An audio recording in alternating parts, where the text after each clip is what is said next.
Welcome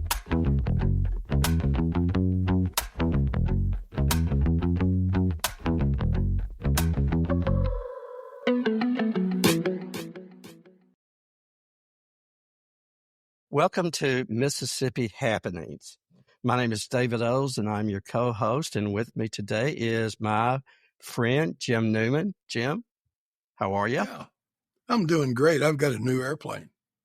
You have a new airplane. Tell me about. Well, it's a nice one. Okay. How nice is it? About $400 million. Oh, okay. May I ask where you got this $400 million airplane? Oh, there's a little country in the Middle East that really took a liking to me and just decided they'd donate it to me.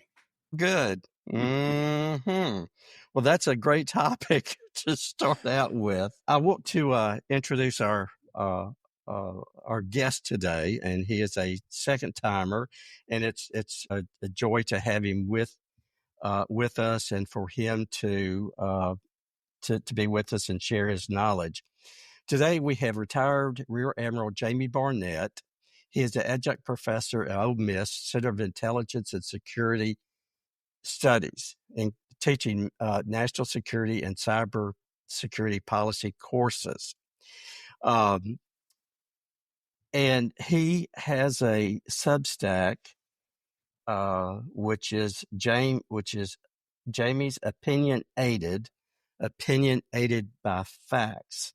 Jamie, great to have you with us. So good to see you again. David, thanks so much for having me. Jim, thanks for having me. And if I didn't scare away any of your podcast viewers before, I appreciate having the second chance. Absolutely. We got some great comments about that podcast, and you have a knowledge that most of us don't have. You have firsthand knowledge. In your Substack, Opinion Aided, you wrote about DIME, and you said the majority of the students and practitioners of national security and foreign relations know the acronym DIME, D-I-M-E, which stands for its categories of international power and influence. DIME, diplomatic power, information power, military power, and economic power. Jamie, I was just fascinated with that article, and fascinated, but also a little bit scared and terrified of what I read. So please share with us your thoughts. Yeah, so great. And so you get an A on remembering the acronym, David. So, the first thing I would start with is, there's an American tradition of not being very interested in foreign affairs, international affairs. The public only really focuses on that when there is some crisis or problem, or those foreign affairs have somehow or another invaded our shores. And so, we see that every day. I mean, Americans don't keep up with the fact that Russian jets have invaded Estonian airspace, and that the Russians are interfering with Romanian elections. And so it just goes on and on about what we just don't focus. It's not on our radar. And what is on the radar, actually, Jim brought up. I mean, we're talking a lot about a jet that the Qataris want to give us. In some ways, it's a distraction because it is blatantly unethical and against the Constitution's Emoluments Clause. And I feel like ultimately that's the way that it'll be disposed of. I think it'll be too expensive, take too long. And if they really want to do it, if they want to really do something for the United States, why don't they expand our base in Doha? Or if they want to contribute some money to expanding our bases in the United States, we could do that. Or they could just give the jet to the United States and not to President Trump personally, in which case I'm not really sure what we do with it, because it would be a lot of money and time to actually fit it for governmental use. But we don't focus on foreign affairs. But that doesn't mean that something's not happening with it just because the public isn't doing it. And so we have these things. How do we make nations do what we think is in our best interest, or how do we find ways for us to seek a common interest?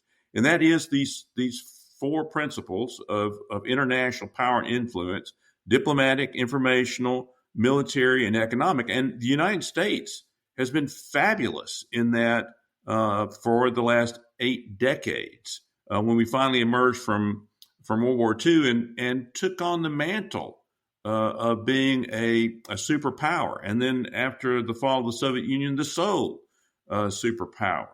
And in very rapid order, the Trump administration has diminished each of those categories. When you mentioned go ahead, Jim. When you mentioned the aircraft and security, I remember when the United States, built the embassy in Russia, in Moscow, and then we couldn't take possession of it because when they started checking it out, there were spy bugs everywhere. And come to find out, we let the Russians build it with no supervision.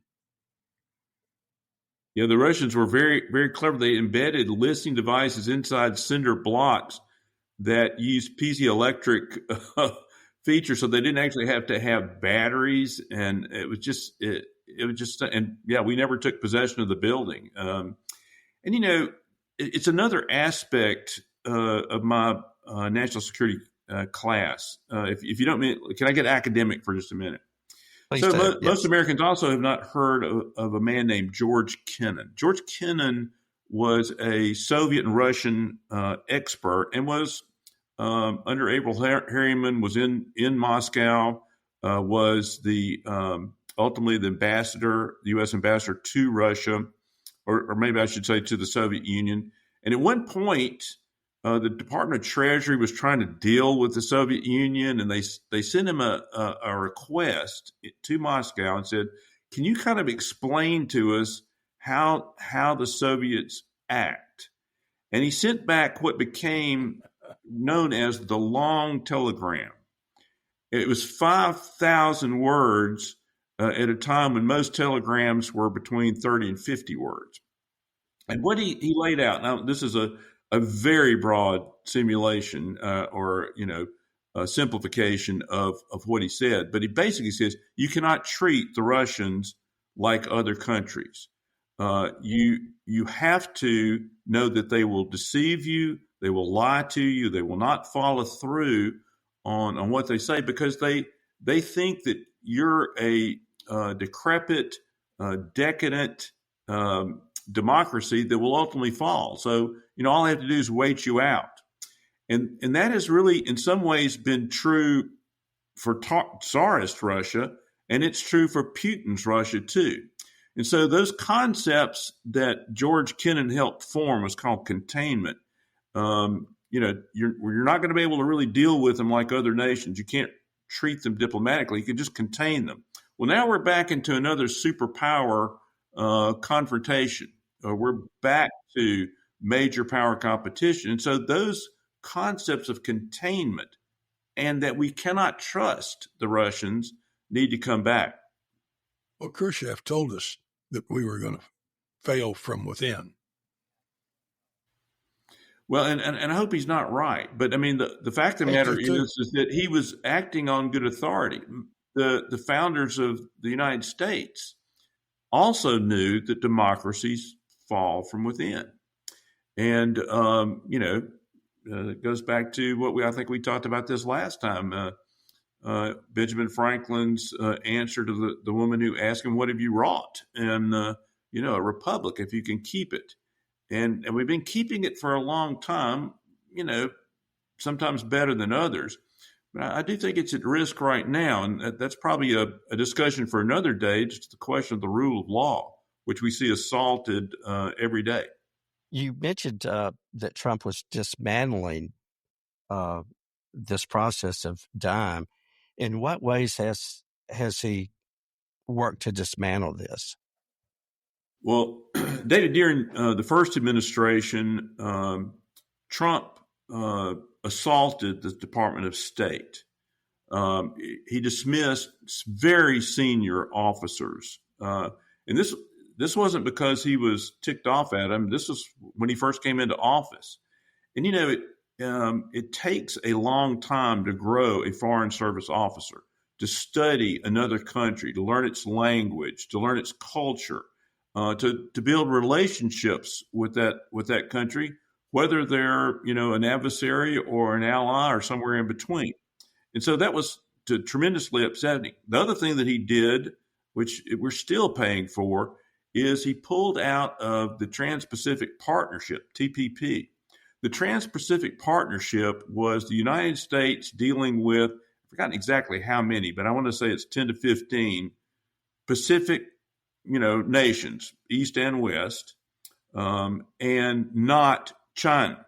And the idea was to counter China's influence in the Pacific West. And the thing that China did immediately after that was go in and start dealing with those countries. So that was kind of the baseline from the first administration.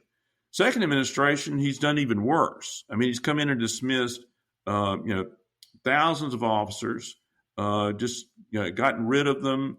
I'm even concerned about the fact that he's invited people to take voluntary retirement.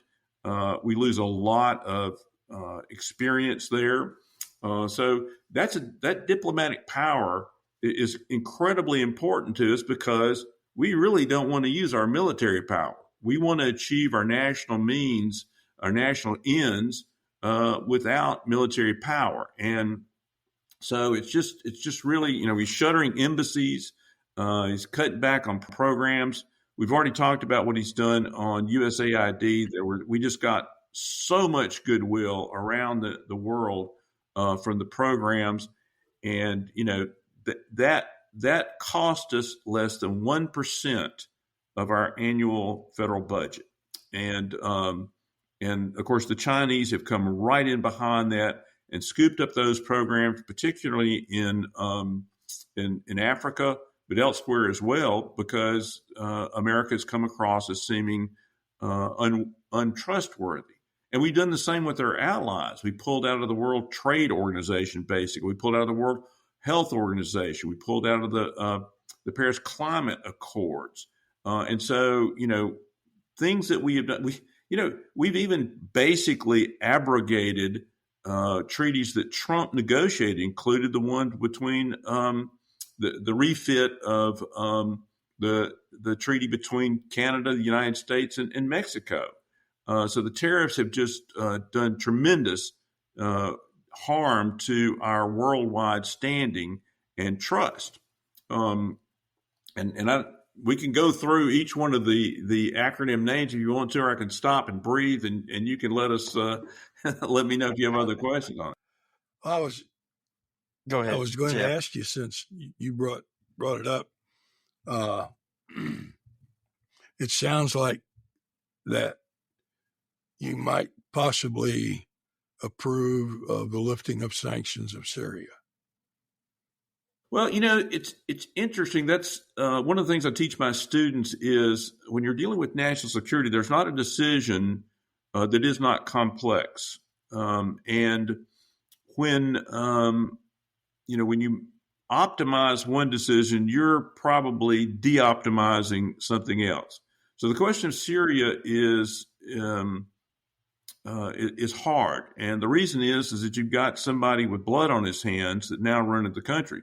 Now, we're really happy about the fact that he overthrew Bashar. I mean, we're glad that he's gone, and there's a negotiating room there with regard to those sanctions.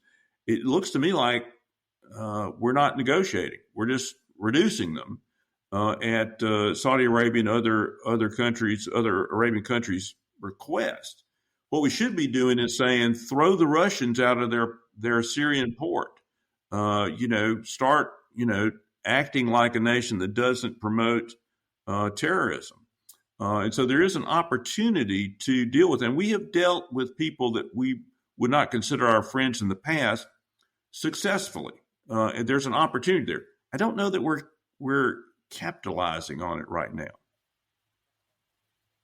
David, I'm sorry I interrupted you. No, that's fine. Let's talk.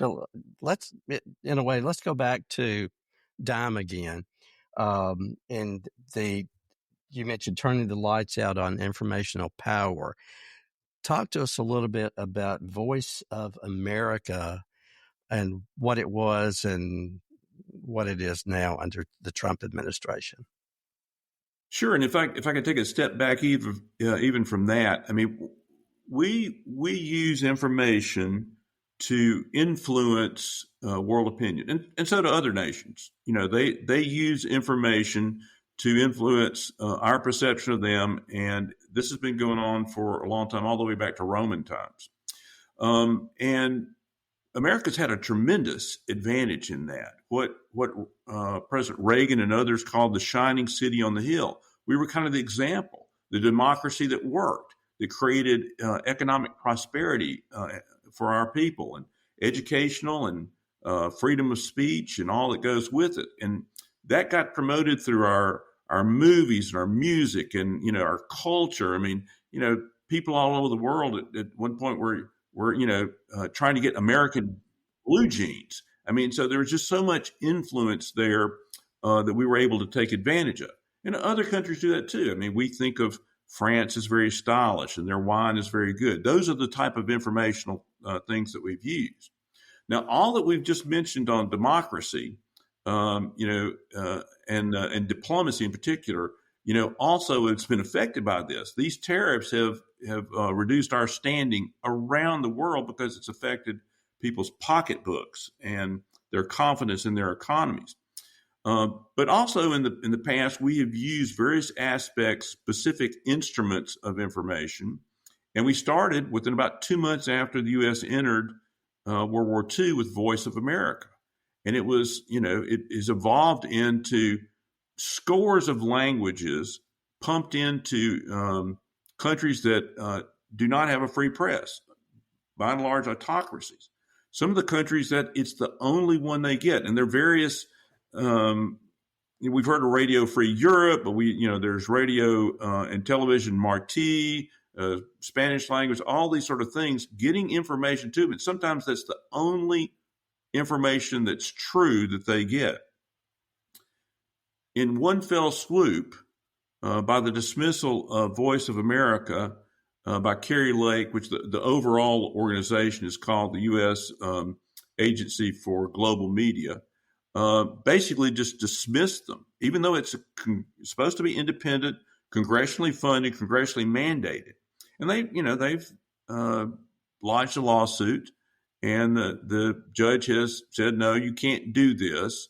But the fact of the matter is that they can be starved, and I have a feeling that they will not be funded past September 30th of this year. And so it looks like it's going dark for millions and millions of people in the world. And then I did an update for the article you mentioned like that, because it looks like it's even worse than that. Kari Lake has contracted with an extreme news organization called One America Network News, or News Network, OAN. And, that is going to basically pump pro-Trump information around the world. So that becomes like a state media. And we were already concerned by the fact that Elon Musk, with his hundreds of millions of followers on Twitter, ex Twitter, and Trump's Truth Social, was already creating kind of this state social media that's affecting things for which there's no filter. The free press, the fourth estate with professional journalists, acts as something that can sift through and find what is true. So in my way of thinking, it's worse than it possibly could have been. And the information power is now it's put a lot of people in the dark. It's left them open to the state medias in those countries. And what they're going to be getting from the United States is going to be very slanted in favor of Trump, who we know it does not have a strong adherence to the truth. That's absolutely frightening. Are we losing our democracy, and are we becoming and I'm not, are we becoming a authoritarian nation or a fascist nation, or what's happening? What's happening to us right now? We're departing a little bit from dime right now, but I'll be happy to speak about that. And the aspect of it is, we mentioned rule of law. The rule of law, or the checks and balances that hold the president to account. And the Congress has totally defaulted on its ability to hold the president to account. Now, this is a long time in coming. It goes back certainly into the Ronald Reagan years, when there was this concept hatched totally. I mean, it doesn't go back to the founding of our country, of the unitary president. As a matter of fact, I would tell you that the founders were afraid of a unitary president.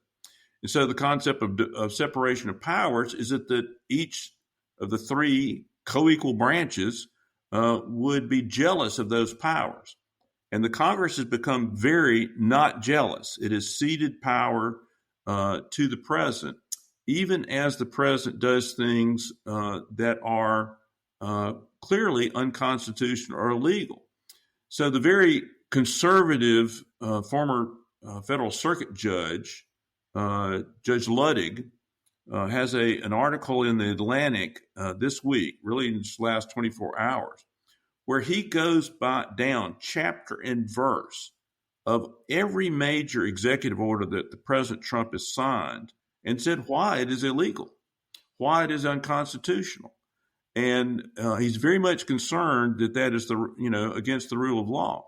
The arrest of the judge who they accused of letting an illegal immigrant get away, he uses as an example. They did not use a judicially approved warrant on that. And so the arrest of judges is another indicator of a breakdown in the rule of law. And you may not know it, but all of our constitutional rights are being assaulted. Our Sixth Amendment constitutional rights to representation when he goes after law firms. And I'm very proud of some of the law firms that I know in Washington, D.C. that have stood up to him, but not all of them have.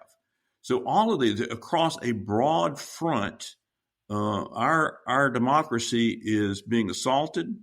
And the only place where it seems to be holding up right now is in the courts. The courts are routinely saying these executive orders do not pass constitutional muster. They're routinely saying, you can't claim that we're being invaded, like a military invasion, because that's what the Alien Act, Enemy Alien Act was all about. So for right now, the one guardrail that seems to be holding up are the courts. And we'll see if they can withstand it, how long they can stand it. So we're at risk. And I wasn't ignoring you while you were talking. You mentioned the rule of law, and I was just looking up what Chief Justice John Roberts said recently. That the rule of law is the most endangered. Is most endangered, and I thought it seems that in most, and tell me where I'm wrong, but it seems like all of the courts in the Supreme Court are kind of siding with what Trump wants to do. Is that correct? So far, I mean, there have been some that where they have, but I mean, David, if you'll remember, a couple of weeks ago, there was a question of, whether or not undocumented immigrants into the nation have a right of due process. And there was a 5-4 decision by the Supreme Court, and I apologize, I don't remember the name of it right this now. But one of the interesting things is, even though there was a 5-4 decision on how it should come out, all 9 agreed that illegal immigrants are owed due process. Now, that is a fundamental. I mean, if due process is just simply the right to know what you're being accused of, and the opportunity to be heard about it, to give your side of the story. It's not much. It's not a guarantee that you're going to get justice, but if you don't get due process, there's almost a guarantee that you're not going to get justice. And so I was encouraged that even Supreme Court judges that I think get it wrong a lot of the time got it right on that one. So, right now, it seems to be, holding. And what Justice Roberts was talking about there was, in a very unusual thing, he does not speak out, but he was in essence answering the president, who said that a judge should be impeached for giving Trump a bad decision, a decision that Trump doesn't agree with. And we have in the law a way to complain about decisions we disagree with. It's called an appeal. And but threatening judges, I'm very concerned about, and I hope a lot of people will hear about this new pizza strategy. So a judge whose son was murdered during a pizza delivery. The pizza delivery was just a ploy to get him to open the door, and now she's getting pizzas delivered that weren't ordered. Other judges are getting pizza delivered in her son's name. It's a threat, and clearly threatening attorneys, threatening judges, trying to intimidate them is much more indicative of the types of autocracies that we wish to avoid. And so there needs to be people speaking out against this. If we disagree with the judge, fine, appeal it. But right now, the whole judicial system, which is a co-equal branch, and one of the decisions that came out recently was, they were basically, the Trump administration was saying, well, you shouldn't impede the presidential's prerogative in this. And the judge basically said, you're trying to write Article 3 of the Constitution out. That's exactly what we're supposed to do, is question the decisions of the executive branch. Jim, you had a comment on that. I was just going to say, Admiral, you and I both read the same article in the Atlantic. And I don't think there's so many distractions. Trump he's an artist at distraction. If it's not the airplane, it's the mem coin, it's the $250,000 dinner. It's always something. He's got to have his name on the 5 o'clock news or 6 o'clock news. And he will do whatever it takes to stay in the public domain. And what I think a lot of people don't realize is what you brought up and what that article pointed out is, out of all of these presidential orders that he's given, probably 95% of them are not void, are not legitimate. Like the recent firing of the Library of Congress woman. The Library of Congress belongs to Congress. It doesn't belong to the president or that branch of government. It belongs to Congress. They have that right. So we're going to spend money to go to court, and I think the courts will find that he cannot do that, and she'll probably get her job back if she wants it. I don't know why she would, but there's a lot of jokes. I'm very concerned about the personnel aspect and the way that he's treated federal employees, Jim, and they got rid of a lot to nearly 20,000 people just by saying, hey, sign up and leave, and we'll pay you through September or something like that. Fired a bunch of more. And then even in the last couple of weeks, one of the things that I wrote about on my Substack was Schedule F, something else America's not paying attention to because there's, like you said, there's so much else. There's so many Qatari jets that we have to deal with and immigration gold cards and any number of other things that he does. The Schedule F is going to convert 50,000 federal employees to partisan appointees. More particularly, he can fire them for being disloyal. And so this is terrible. It reverses over 100 years of civil service and protections. By the way, I mean, people can respond through May 23rd to the proposed Schedule F rule at OPM. I don't know that Rouse is going to listen to us, but at least we can complain about it. But once that goes into effect, what that in essence does to 50,000 federal employees, they know that they can be fired at an instant.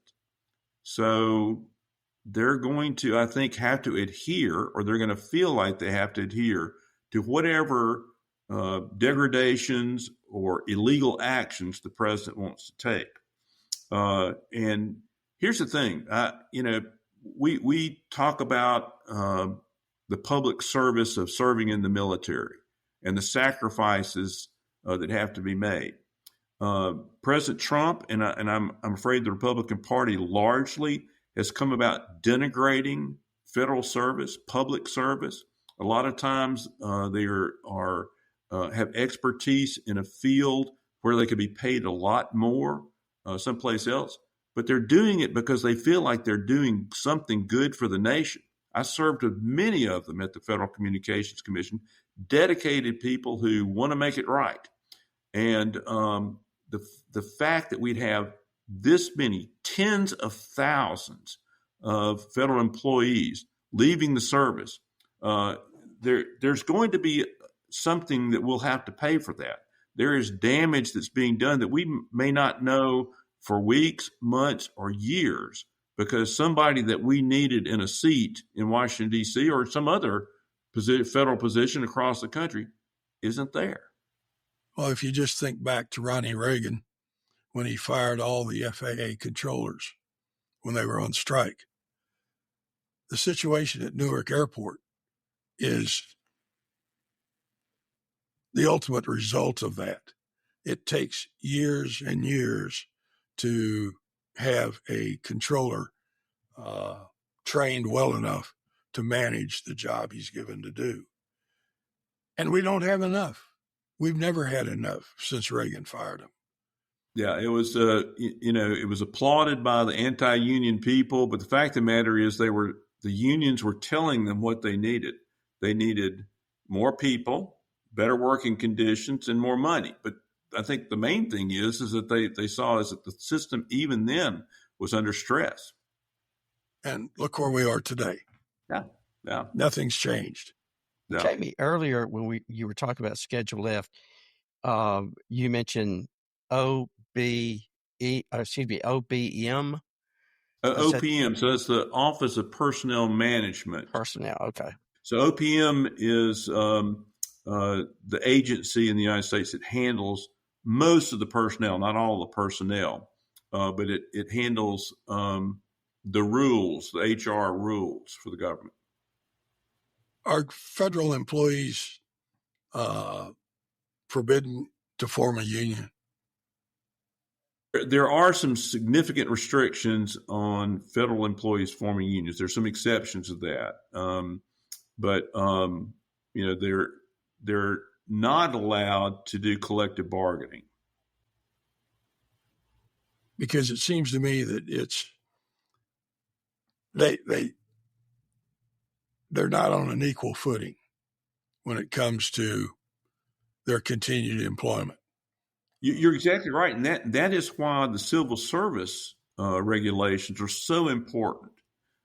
Typically, what's happened is the federal employee organizations lobby to strengthen the federal service rules. And there are various organizations, Communication Workers of America, the Association of Federal Government Employees, are organizations that have done a lot of good advocating for civil servants in a particular time when the Congress has not, generally stood up for them very much. I think we just ought to maybe move Washington, D.C. to Mississippi. And in Mississippi, we've got employment at will, so they can just fire whoever they want, whenever they want. And there's no problem. That is what I'm afraid of that's going to happen with Schedule F. So yes, that's what it sounds like. How about the money part of dime, the monetary part? So what's interesting is you mentioned Trump's pocketbook, monetary part on the economic power. We really have been at the top of the heap for a long time. The tariffs have upset that, and we were already being threatened, Jim, because and it's just a quick history lesson. Even before the end of World War II, President Roosevelt could see, that we needed a way forward. And it wasn't just the United Nations. There was a conference among the Allies at Bretton Woods, New Hampshire in 1944 to form what has been for the last 80 years the world's financial system. So this was, to create the World Bank to help rebuild Europe. This was the International Monetary Fund so that there would be, a stable currencies around an exchange system. And a lot of things that got set up like SWIFT and the ability to exchange money confidently and securely. We set up at that time, they set up the General Agreement on Tariffs and Trade, which became the World Trade Organization. All of those things were put into place. And we have used those very effective. It's benefited the United States and our allies. It's also benefited our adversaries. China and Russia have greatly benefited. There has been a great boost worldwide in productivity. Doesn't mean there's not poverty in places, but it's as the world population has grown, these things have benefited. Now, we've also used that to punish people. We've punished people like Iran and Russia and China with our economic sanctions, and they don't like it. And so they have conspired, I guess you could say, to break out of that, American-led, rules-based world economic order. And I've got an upcoming Substack that I'll let you in on about should you be afraid of BRICS? Well, BRICS is an acronym, BRICS, Brazil, Russia, India, China, and South America. But it's many more nations than that now. I've forgotten. It was 10 or 15 nations that are involved in it now. And what they want to do is break out of using the American currency as the world reserve currency. They want to break out of the exchange system. And so if we place economic sanctions on them, they won't be affected about it. And that movement is growing. And unfortunately, what Donald Trump has been doing actually enhances that. We don't hear a whole lot about, like you said at the beginning, what's going on in other countries. When I think back over the first 100 days, it almost seems to me that Trump used the tariffs to create a bad economic situation.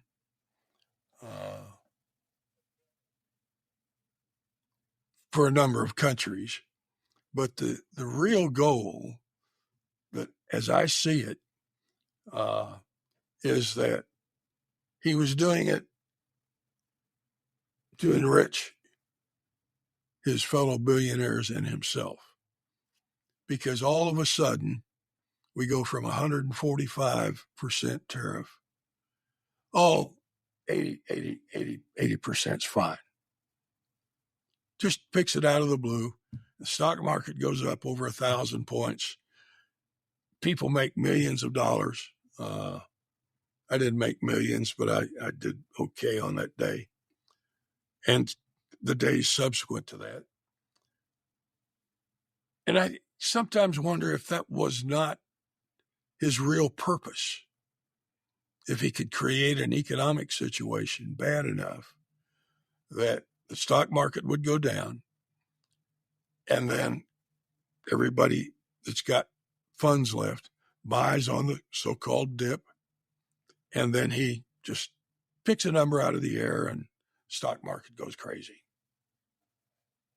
You know, Jim, I think that as time goes on and we learn more about that, there may be some serious allegations about market manipulation, insider trading on that. I don't have enough information on that right now.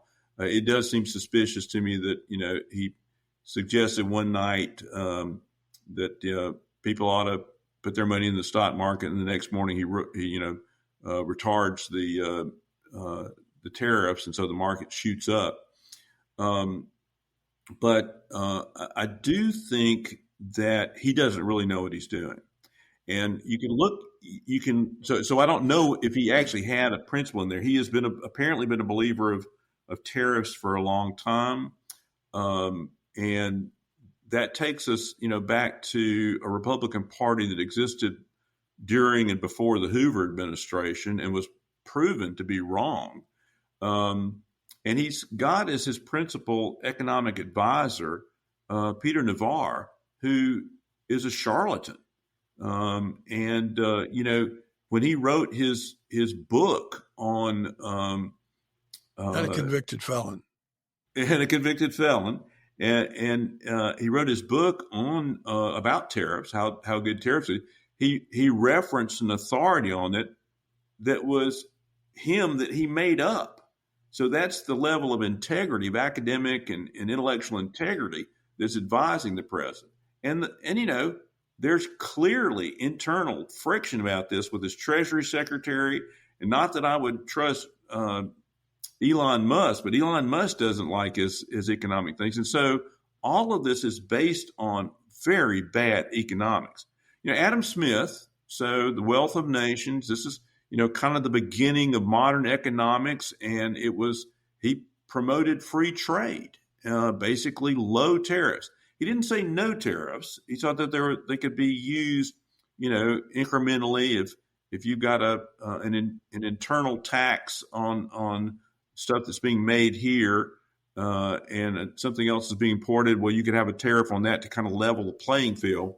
But what Trump is doing so far outstrips that and shocking the system. He may have thought that this is the way you do it, like you're buying a building or something like that. Someone wants to buy your building, you quote an outrageous price, and then you bring it down. But it has shocked the world system, and I think he's going to find that regardless of what the stock market does, the world economy is going to suffer for months, if not years. And that goes to our economic power. We have to have the money. We have to be generating the economy to afford a military, a diplomacy, to do all the things we want to do. There's a lot of stuff that goes into economic power that's more than just Wall Street, which is all he seems to understand. And that includes, we need to have a workforce that's healthy. So all these cutbacks to Medicaid, all these cutbacks to the things that, give us a good education, that hurts our economic power. And again, it could last for a long time. Well, it also hurts our influence around the world, be it HIV treatments or any number of nonprofit organizations throughout Africa and the rest of the world. A lot of people are feeling betrayed. Yes, they are. And if they're feeling betrayed, they're angry. Yeah. What do you think? I'm sorry, David, what did you say? And if they feel betrayed, they are also angry.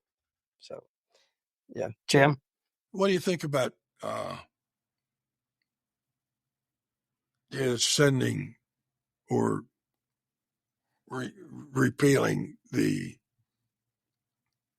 immigration status of the Afghanistans that we got out of Afghanistan because they were helping the Americans and they would have been probably executed.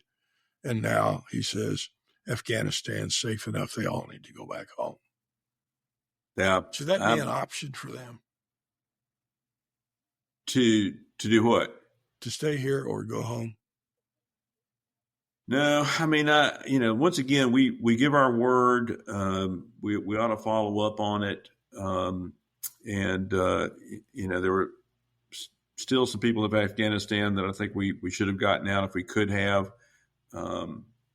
There were, a lot of the 21st century American military decisions have been made by our political leaders, which is as it should be.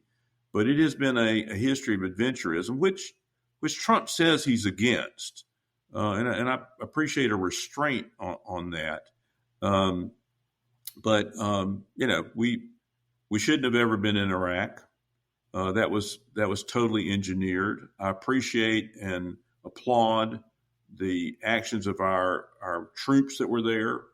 I applaud the actions of our troops in Afghanistan, but we shouldn't have stayed as long as we did. We lost focus on going after Al Qaeda as we went into Iraq.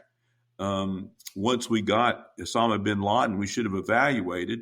And one of the things that America has failed on in the past is this concept of creating democracies and things that are like America. And we've had some success. We had success in South Korea. South Korea didn't start off as a democracy. It started off almost like a military dictatorship that evolved over time into the democracy that it is right now. But it didn't work in Vietnam. It hasn't worked in a lot of other countries. And so I think America has to understand what the limitations of making other countries, nation building other countries into our own likeness. And therefore, the decision was correct. The decision that President Trump made, that President Biden fulfilled of leaving Afghanistan, because we didn't have a purpose there anymore. The withdrawal could have gone better, and there were some intelligence failures.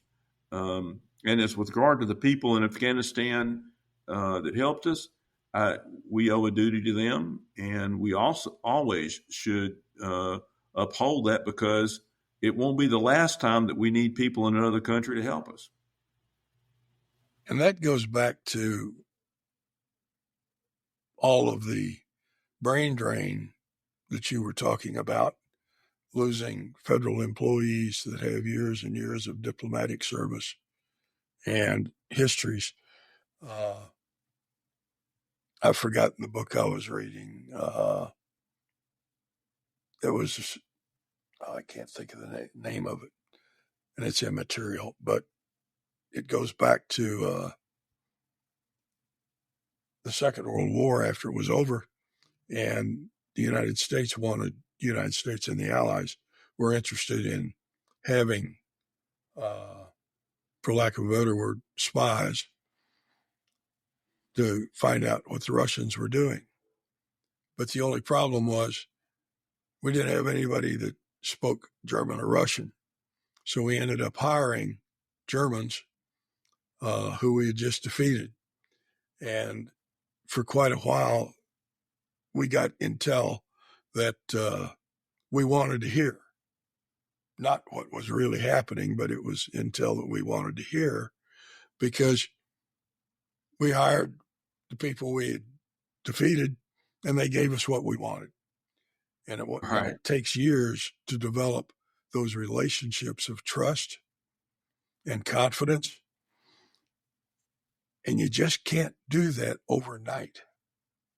Yeah, that's why I'm concerned about so many intelligence officers being dismissed. After World War, we didn't really have an intelligence service before World War II, other than Army intelligence and Navy intelligence. And so the Central Intelligence Agency was, an outgrowth of the Office of Special Services.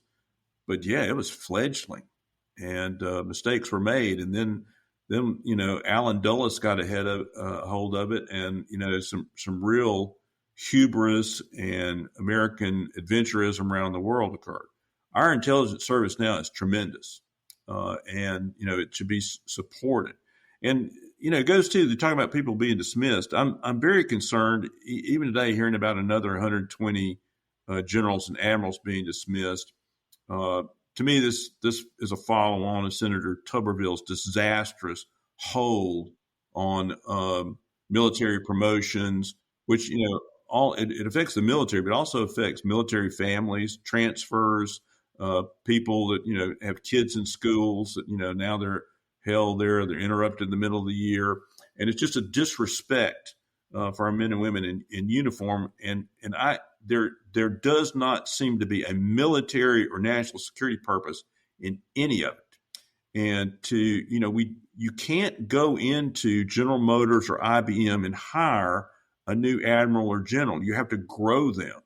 And so when those are dismissed, to me, that is like millions of dollars of investment that's gone. And it is a disruption because there is a progression. We send, our senior officers to the Naval War College, the National War College, National Defense University. We prepare them for very tough roles of leadership.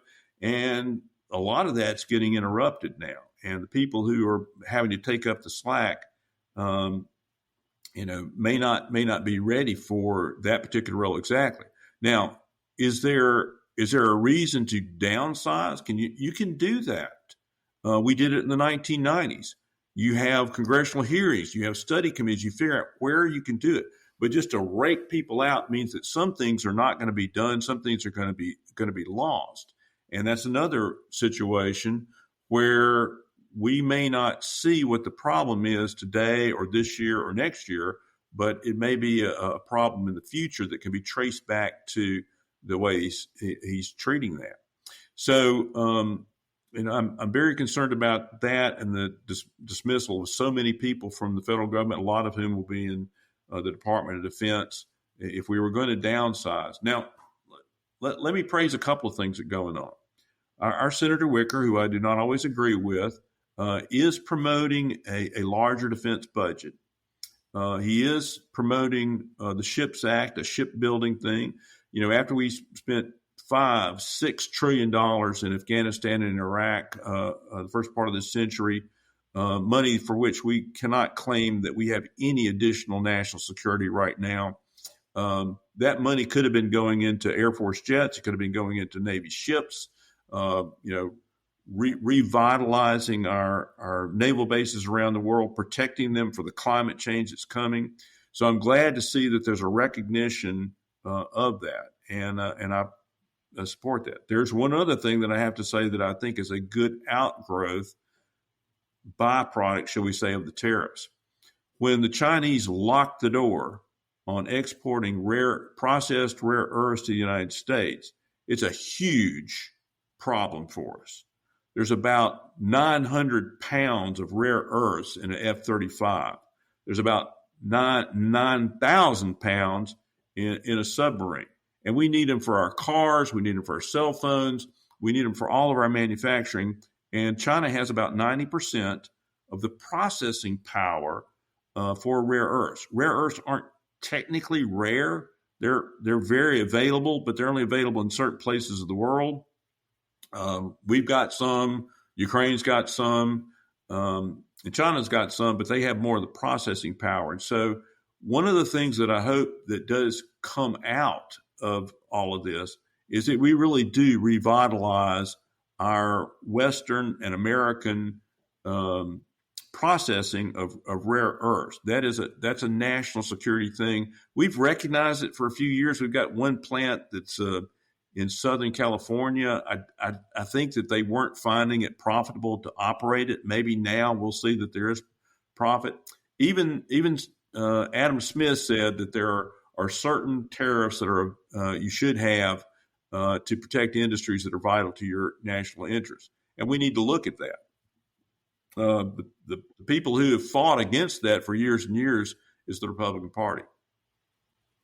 You mentioned,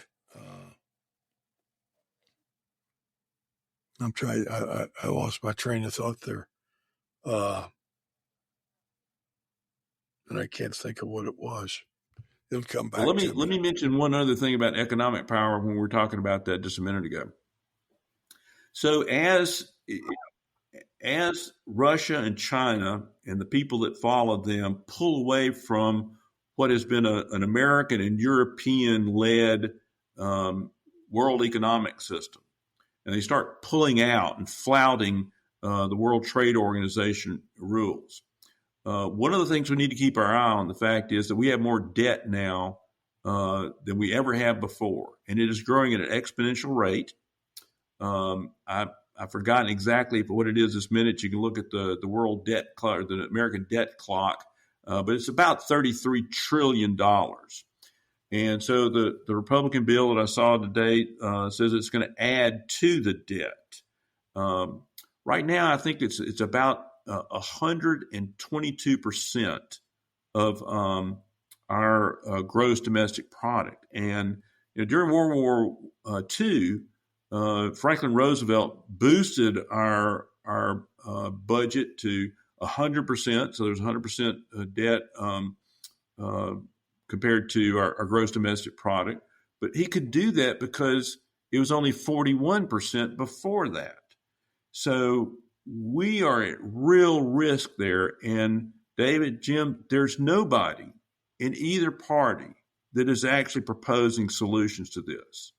So the fact of the matter is that we are going to have to take budget cuts in some places. We are going to have to increase taxes in some places in order to address that debt. And if we don't, there is going to be hell to pay at some point, because if that economic system crashes, if we aren't able to pay our debts, what that means is people will start pulling money out of American Treasury notes, and our borrowing will either become impossible or become so expensive that we can't do anything else. And we've seen this happen to other nations, and it has not looked good. It took 15 or 20 years for Japan to come back from that kind of situation. So I'm very concerned about that. What we really need to have is a bipartisan debt commission that has real power and can propose things. That is not what's being worked on, and it is one of the greatest threats to our national security right now. Let me ask you about your students. Are you impressed with your students' education when you get them? Or are they lacking a global perspective? So I think that they're drawn from the American population. So they're smart, they're knowledgeable, and the thing that I'm encouraged about is that they're interested in international relations and in national security. They wouldn't have signed up for the course if they weren't. So I find that they're eager and open to it. One of the things that interests me and concerns me is that occasionally their questions show the influence of Russian propaganda. And that's not surprising, because our information system in the United States, the distribution of news, has fractured so badly now. And we've heard Russian propaganda on the floor of the House and Senate. And we've had the Republican head of the Intelligence Committee complain about it. So, I've gotten questions like, well, is Ukraine even really a country? Yes, it really is a country, and it has been for decades, recognized by the United Nations. So, I've heard questions, that would kind of blame the war on Ukraine, which, is ludicrous. So, my students are susceptible to reason. And so, we've been able to talk through those. But by and large, they are very interested. They have some information. And the thing that gives me some hope is that we're giving them a boost on some understanding of national security for this next generation. I think I appreciate what you're doing because to me, a chief executive officer of a corporation is not the CEO because of what he does today. He's CEO because of what he is planning to do next year and 2 years out and 3 years out. He's looking ahead. He's got other people that are worried about today. Today's already here. There's not much you can do about changing it. So yeah, in this class too, it's not that it's partisan at all. As a matter of fact, what we're trying to teach is critical thinking, to look at hard facts, make sure you're checking your sources. I'm teaching national security within the Center for Intelligence and Security Studies. A lot of these students will go on to become intelligence officers or law enforcement officers. We try to teach them critical thinking. So, we also look at the fact that the Biden administration made mistakes. I have an acquaintance, Jake Sullivan, who is the national security advisor. I think the Biden administration made mistakes in the way that it supported Ukraine. It was very tenuous. It was very cautious. And the thing that was irritating to me about it is that they say, well, we're not going to give you air defense systems right now. And they would delay and delay and delay because they were afraid that it was going to create Putin's to go nuclear on them. And then later on, they did give them the air defense system. They did give them the tanks. They did give them the jets. So, if those things had gone on earlier, we might not be at the juncture where we are now. And so I think there were mistakes that were made on that. I'm a little bit older than you are, so I remember Vietnam very vividly. But it seems to me that since the Second World War, we have made a number of commitments of military support. And when push came to shove, we might have been there for the beginning, but we did not stay. And I often have thought, who do I blame for that? Do I blame the military for going in but not having an exit plan before you leave, before you even get started? Or is that exit plan something that Congress should develop so that it's not all of a sudden one day, oh, we declare victory and we're gone, but things haven't changed a whole lot? Well, I'm not positive that Congress certainly should exercise its oversight authority, which I'm afraid it has not always done a good job of lately. And we do enjoy in the United States civilian control of the military, something that we, was given to us by George Washington, that concept when he handed in his commission to the Continental Congress sitting at that point in Annapolis after he'd won.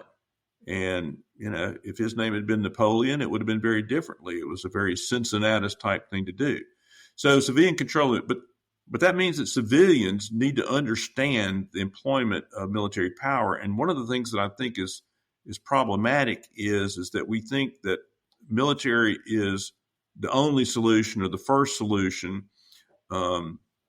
And that's why it brings us back to DIME. It's those other elements of international power that should come first and should be developed, and so that we don't have to use military power. Now, the military has definitely made mistakes, and the military will tell you that is one of the aspects of war, is that there will be mistakes. And so Eisenhower said, plans are useless, but planning is everything. The planning process gives you options for when things go wrong. So we have a lot to answer for, but ultimately our decisions about when to employ the military are made by our civilian leaders, and that's as it should be. Well, guys, this has been great. As we close out, Jamie, any final words of wisdom, anything else that you want to share with us? Well, the thing that I would encourage is for people to keep up with not only what's going on in the headline news, but if America is a world leader, then our citizens need to be kept informed of what's going on around the world, and then understand that the elements of national power also include the education of our people, the nutrition of our people, the medical care of our people. And then one other thing I would just on the medical care aspect of it, World War II, the reason that a lot of people weren't able to serve in the military because they were malnourished. In Desert Shield, Desert Storm, one of the reasons we couldn't call up the people that we needed is because they had dental problems. So, that's just an indication that the general health of the population does go to our overall national security. Okay. Jim, last words from you? Come fly in my beautiful new airplane.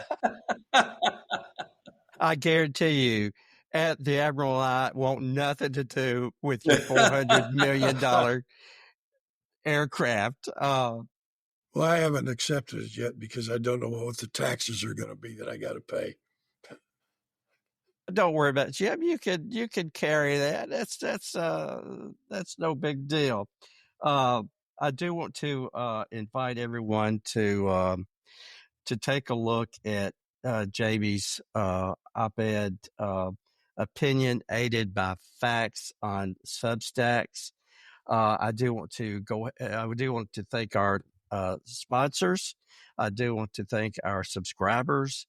And please, if you have any questions, comments on this, send us an email at MississippiHappenings1@gmail.com. That's MSHappenings, the number 1 @gmail.com. We'd love to hear for you. And once again, may we never become indifferent to the suffering of others. Thanks, guys. Thanks, David. Thanks, Jim.